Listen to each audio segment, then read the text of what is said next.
हा देश, आपला भारत आपल्याला सहज मिळालेला नाही. या मातीत अनेक वीरांचं रक्त मिसळलेलं आहे. त्या वीरामध्ये 3 तेजस्वी नावं, भगतसिंग, राजगुरू, सुखदेव, तिघे मित्र. तिघांचं स्वप्न एकच, भारत देश स्वतंत्र व्हावा. जेव्हा देश गुलाम होता, लोक घाबरलेले होते, तेव्हा हे तिघं निर्धारानं उभे राहिले होते.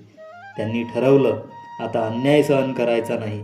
ब्रिटिश सत्तेविरुद्ध आवाज उठवणं म्हणजे मृत्यूला निमंत्रण. पण त्या तिघांना याची भीती नव्हती, कारण त्यांच्या मनात एकच विचार होता, ते म्हणजे स्वातंत्र्य. असेंब्लीमध्ये टाकलेला बॉम्ब तो मारण्यासाठी नव्हता, तो होता संपूर्ण देशाला जागं करण्यासाठी. बहिऱ्यांना ऐकविण्यासाठी स्फोट करावा लागतो. त्यांचा लढा फक्त बॉम्ब गोळ्यांचा नव्हता, तो होता अन्यायाविरुद्ध उभं राहण्याचा.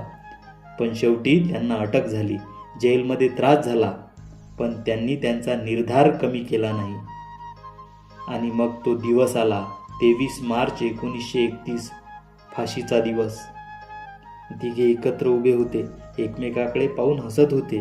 भीती नव्हती, फक्त देशप्रेम होतं. ते पुढे चालत गेले फाशीच्या दिशेने, आणि एकच आवाज घुमला, इन्कलाब जिंदाबाद. त्या दिवशी 3 शरीर संपले, पण 3 विचार जिवंत झाले. आज आपण मोकळं जगतो कारण त्यांनी आयुष्य दिलं. आपण हसतो कारण त्यांनी दुःख सहन केलं.